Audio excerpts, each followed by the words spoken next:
All right, back on the mic. So, the NFLPA, Players Association, is in the midst of going through not an agreement, but they're working out an agreement for the new CBA. And yeah, I've been critical of the NFLPA a number of times. And a couple people are coming out with stories around it, and a couple people ask me why am I being critical. I've talked about it in the past, but I'm going to talk about it again. Before I get started, just want to make it very clear that I have no personal information about what the CBA says. Most of the people you see talking have no personal information because nobody's going to give that. Nobody's going to, on either side, really give you too much detail of what's in there because it's going to hurt their leverage. And so the more connected people might have, bits here, but a lot of it is just what we're hearing second and third hand. But there's no denying that what we've seen over the past years and some of the things with the other CBAs are, signs of what's actually happening. So let's just start here. We heard, and we don't know if this is true, but we heard that the owner side basically said, hey, this is our offer and there is no negotiation. We're not offering anything else. You could take this or leave it. We're not changing anything. I don't know how strong that was. I highly doubt out of a gigantic CBA, they said they're not changing anything, but maybe they were firm on most of the numbers. And so JJ Watt came out and said, that's a hard no for me. Richard Sherman was saying how bad the deal was. A couple other people spoke out. And a lot of people get it confused that not all these players are involved. You have your representatives. And so you have the NFLPA leadership team, the players that are in leadership positions. Because it is pretty, or it's not, there's some complicated links. So I don't think it's a union anymore, but it works kind of like that. And so they are the ones that negotiate on behalf of the players. Each team has their own NFLPA representative, and those are ones that are kind of like a liaison to say, this is what our team, this is what our locker room is saying, and all that. So a lot of times these aren't stars. And something that was pointed out, and I honestly don't know that this makes a huge difference. I think the media has tried to play this up, but it's an interesting thing to look at, is that the NBA typically has stars that are involved. Not all the time. LeBron, the biggest star, he was the president at one time. I don't think that's typical. But usually you do have stars that are involved, like a Chris Paul. I believe Wade was involved at some point. So you get stars that involved. In the NFL, is usually not. Usually the guys that are doing this are a lot of times like kickers and punters for whatever reason. They might be guys that aren't starting, that are close to retirement, about to retire. And so it just kind of depends. But the NFL is so big. But yeah, you never have like Peyton Manning or the top quarterbacks, Pat Mahomes leading this. And honestly, with the NFLPA and the ownership that they go against, because I think NFL owners are a lot more powerful than NBA owners. And so I just think it's intimidating to some people to try to have to make those decisions. But anyway, for whatever reason, the people that represent the NFLPA aren't always stars. I don't think that has a big thing to do with it, but there it is.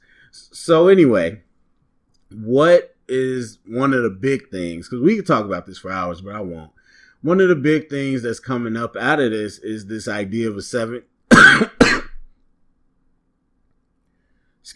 idea of a 17th game.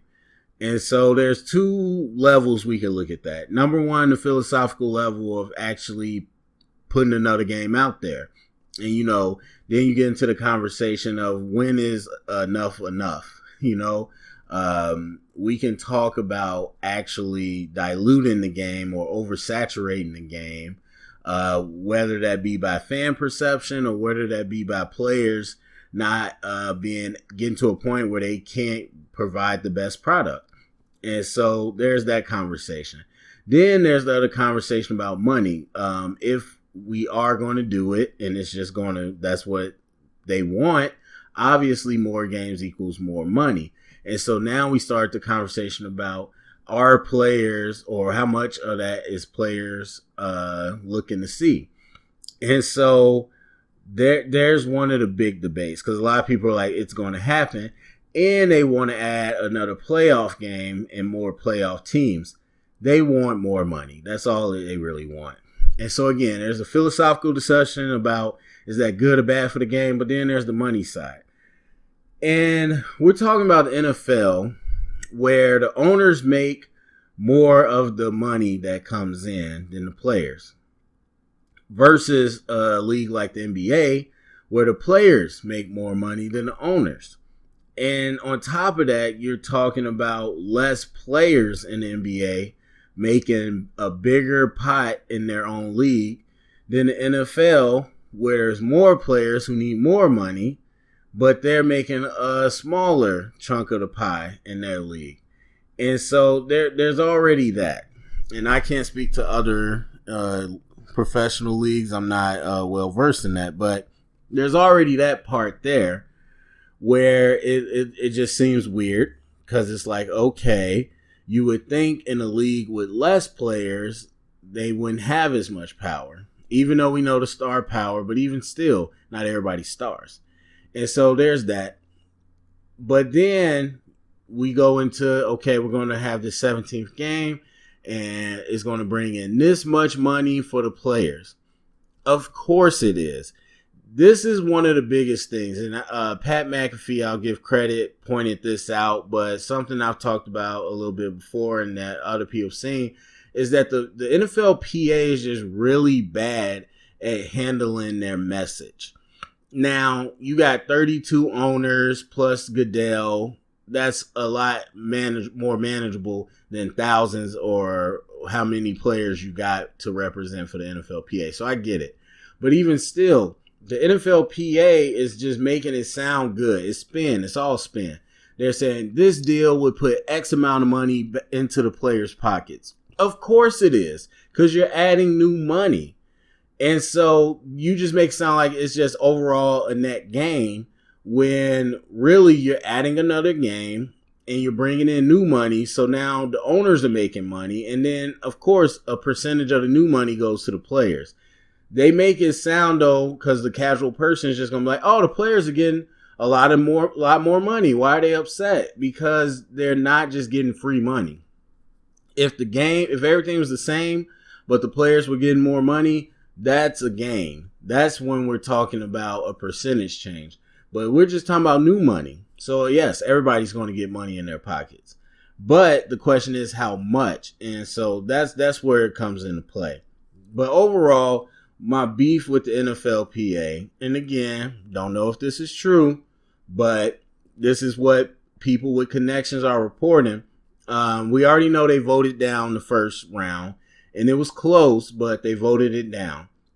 But what some people close are saying is that the players' bargaining chip that they are trying to is not, we don't want 17 games. It's not, hey, let's get a percentage increase so we make more overall money when we got this many players. They're not looking to raise the veteran minimum salary. They're not looking for lifetime benefits, which is a big conversation now, because I didn't even know this. Apparently, the NFL doesn't take care of you after you retire. I know there's a lot of programs and access, but it seems to be on a team-by-team basis. The NFL overall does not give you like lifetime health care. And so there's a conversation about that. But they're not arguing for that. They're not arguing, for any type of player safety benefits or anything. What the reports are is that they're arguing for less weed restrictions and less practice time. Less weed restrictions and less practice time. You are about to sign a 10-year agreement. And it seems it's getting longer and longer every time. A 10-year agreement. How many of these players in the NFL today are going to be in the league in 10 years? And so instead of trying to set people up for the future and set yourself and the future players up, you're worried about right now because you want to have less restrictions on weed. It's legal in states. I get it. You don't want to be tested for it. Fine. I understand that conversation. But you're going to die on the hill for weed. The NFL owners are trying to make the NFL play an extra game. And they're also trying to add another playoff game, diluting the product, because now you got two lesser teams coming in. It's still any given Sunday, but it's diluting the product. They want you to play extra games. They're estimated to make more money. They're already pimping you out to Mexico and London. They got you playing Thursday nights. They got you playing Monday nights. And you're trying to get a less restrictive weed policy and less practice time. If I have to remind you, the last time they did a CBA, and it's still, in my opinion, a good thing, but people seem to say they don't like it, is the rookie restrictions, the rookie scale. And the big thing the NFL gave up, less practice time, less contact practices. So then you started to have no more two-a-days. You couldn't have back-to-back padded practices. And for those who have played football, those who grew up around football, you know what it meant to have a summer camp, to have a two-a-day, to, in the morning and in the late afternoon, double practice, getting it together. And yes, there's a body thing that, wears you down, but there's a callous part as well. You get better, you get stronger, you get in shape. You get to practice more. They got rid of that. What happened? Defenses have suffered. Tackling, absolutely terrible. We're trying to take the head out of the game. You got more head collisions now. And because people don't know how to tackle, because they don't practice live how to tackle, open field tackling is terrible. A lot of the communication is terrible. People are trying to do a bunch of things. I saw somebody talking about having quarterbacks in different systems. And I think it was a former coach or a former GM. They was like, with the practice time they have today, there is no time to do two different systems. You can't practice and install two different systems because you don't have enough practice time. And now they want less. So the short-sightedness on two ways, you're looking at, okay, what's going to benefit me right now? But then also you're not looking at the future players. You're not looking at yourself as a retiree, but you're not looking at the future of the game either. Like you not practicing. So now you say, okay, I don't have to go to practice. I don't have to run. I don't have to be tired. I don't have to hit and be sore. I don't have to go to meetings. So what? You want to sit at home and have more free time? You're a professional athlete. You're getting paid millions of dollars. You should want to perfect your craft. And you just further separate the haves and the have-nots when it comes to talented players. And so it's just going to water down the product.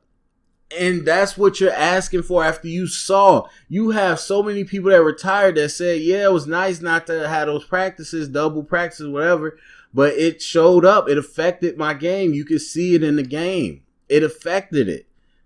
And so they're trying to make that worse while getting railroaded on the other side. And so there's so many issues to talk about.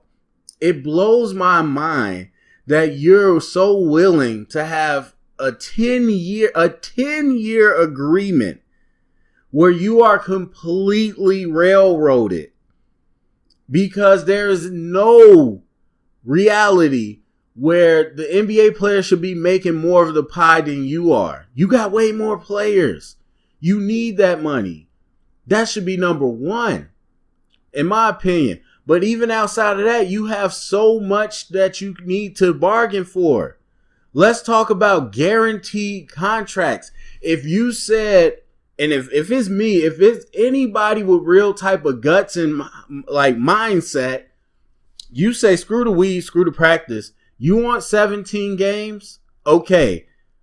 Guaranteed contracts for everybody and the minimum veteran salary of this. Those are guaranteed contracts. Take it or leave it. Oh, we can't do that. Okay, no more tags. None. Franchise, transition, tender, none of it. No more keeping us when we don't want to be kept. No more tags, no more 5th-year option for the rookie, whatever. Like, those are the decisions. Now, a lot of players are like, I'm not a rookie. I'm past that contract, don't matter to me. Or might be, I'm never going to be tagged, so it don't matter to me. Or I'm not a veteran making veteran minimum, so it don't matter to me. And so it's those mentalities that really make it hard for the NFLPA to be on one accord. And I get that, but that's up to the leadership. You need better leadership. That's what I've been saying. They are ran by short-sighted goofs. I mean, and back to the earlier point where the NFLP or the NFL is really good at their marketing and their messaging. They get ahead of it. They start talking early, like these are the things we're trying to do for the players. So it makes the players look like dicks when they turn it down. But even outside of that, you have such a platform.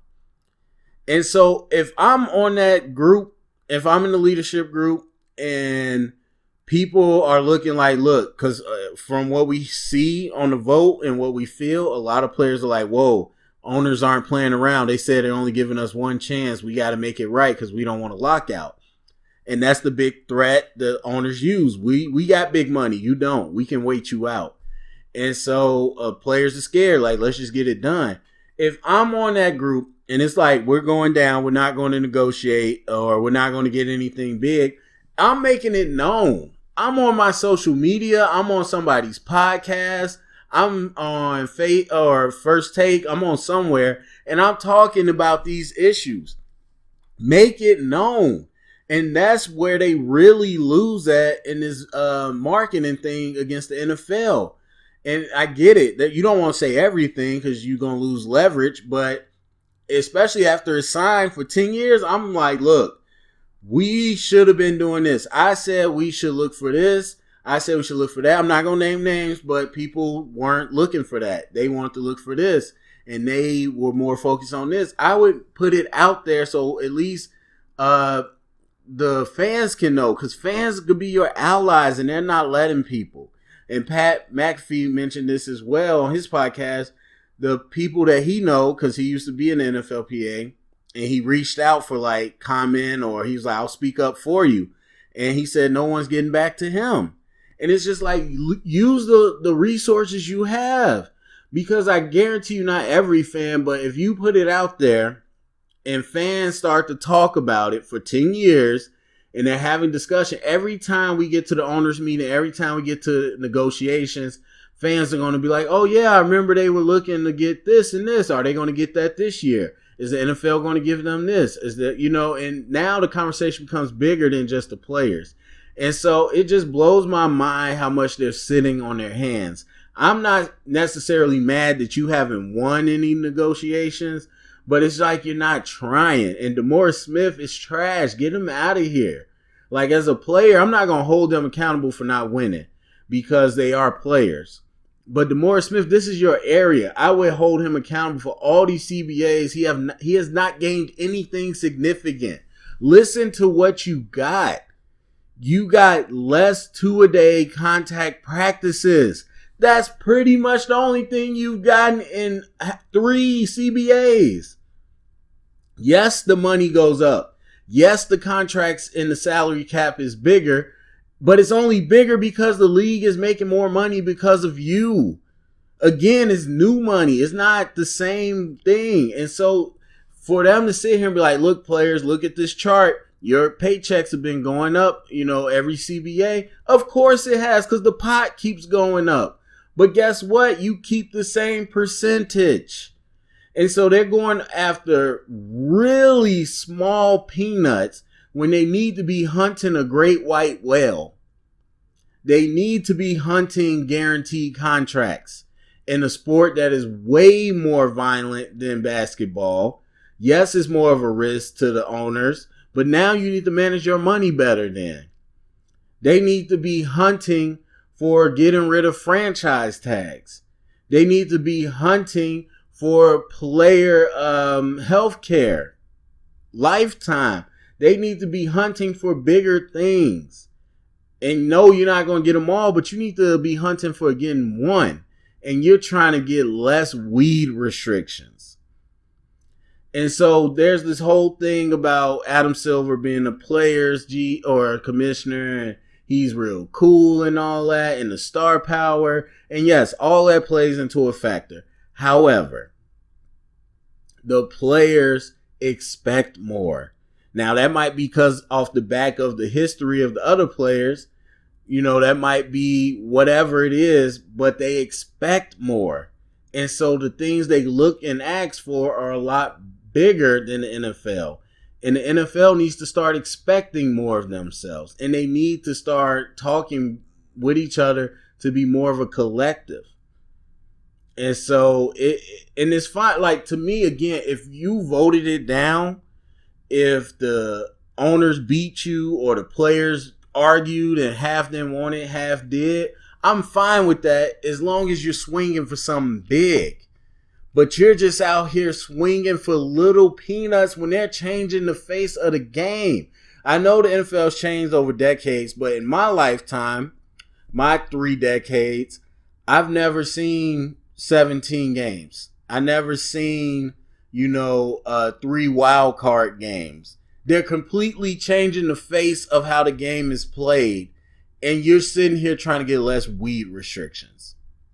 So I could talk about this for a long time, but those are my main thoughts. I'm putting that out there. We'll see how it plays out. I think they'll cave the players and they'll sign it, but you got to use your power, man. That's what the unions, that's what it's all about. You got to use your power. I know y'all scared to go on strike, but go on strike, man. Show these owners that they league ain't nothing without you.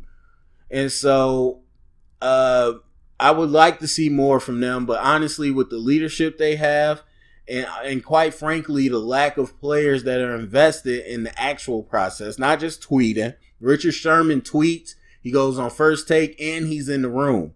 A lot of these players are not in the room. And so with the lack of that, I don't know that we'll ever see them do anything in 10. You're talking about another decade before they even get to negotiate. So absolutely crazy. So go to the comment section. Let me know what you think. Share around. Get the conversation started. Thumbs up, subscribe. Thank you for listening.